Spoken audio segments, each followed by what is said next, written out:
Ahoy, sailors! Recently we took a cruise and we booked a cabin on the 14th floor aft. And if you ever wanted to know anything about that cabin, the pros and the cons, we're about to tell you. I'm Bob. And I'm Kelly.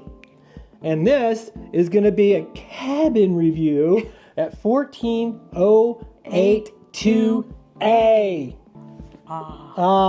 That is a aft cabin that is on the 14th floor right under the galley. Yeah, so we thought that we would talk to you guys about having a cabin on deck 14 aft, because if you do any kind of research on the cabins on Virgin Voyages, you may have heard there can be some noise coming from up above. From the galley. So we did stay there. It's a sea terrace, just a standard sea terrace cabin that we had.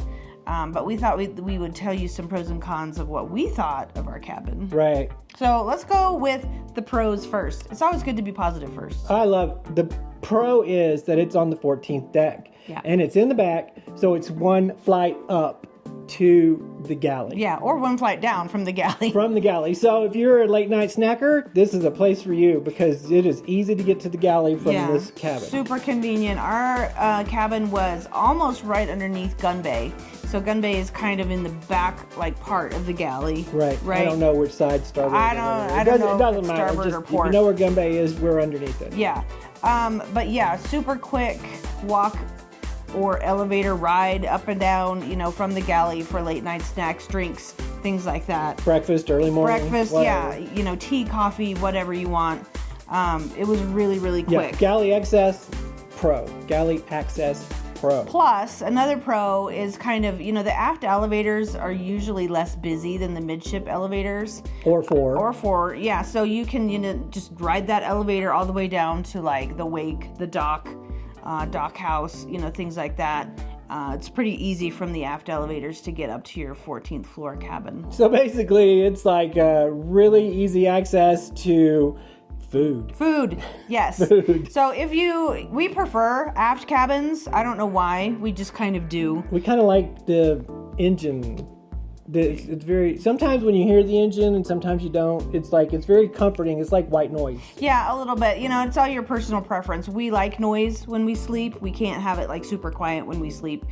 We just don't sleep well. We need some kind of noise. Just a little bit of white noise going on. Mm-hmm. So those are some of the pros. There's another one. Oh, is there? There is. But wait, there's more. There is another one because you're right underneath the galley. On the 14th deck. Deck 15 is wider. So it creates an overhang over your terrace. Yes, it does. So you have kind of an awning above your balcony. Right. So when you're on your terrace and it's inclement weather, maybe raining or something, or possibly really sunny, you got a nice little awning that covers you, that keeps you from the elements. Yeah, that is true. So that is kind of nice. Yeah. If it's raining or whatever, you want to be outside, you do have that overhang. Plus, it's the 14th deck, so you got a really good vantage point from there out into the ocean. You might see an octopus with you. You might. Yeah. Depends on how many cocktails you've had. Yeah. All right. I believe that'd be all the pros. Okay, so let's get into the cons of having your aft cabin on deck 14. You are going to hear some noise from the galley. Yes. You'll probably hear reports from people that say they hear chairs scraping, from the galley, people sitting, scooching back their chairs. It's not chairs, actually. It's the rolly carts. It's rolly carts that they use to bust the tables. Yeah, so they do, the crew uses carts to bust tables, to move, silverware, plates, things back and forth, food, whatever. It's the carts that you hear from the cabin crew rolling back and forth. So it's kind of like an airliner taking off. It's just a low rumble. Yeah. And it just, as it gets and then closer, it's gone. It's not a constant noise. No, you can't hear any voices, anything like that. It's basically just just that cart. Yeah. Yeah. And It's not bad. You just do notice it. There was one night on our last cruise where we were like, wow, what are they doing up there? Yeah, we were kind of wondering because I think we were in early that night. Yeah, it was a little extra. The noise does stop.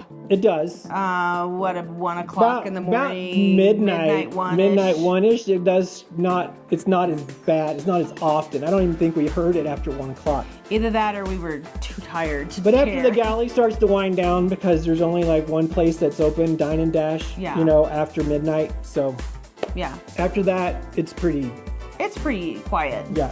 Yeah. So Any other don't worry about it keeping you up at night. No. No. The only other con would be it is on the 14th floor, so it does take a little bit to get there. Sometimes. Sometimes it can from different parts of the ship. You know, if you're Yeah, it's all, all the way back, kind of in the back if you're forward or midship. It is a little bit of a walk. It's not a problem for us. Not a problem. We like you said, we enjoy the back of the ship anyway. So. Yeah.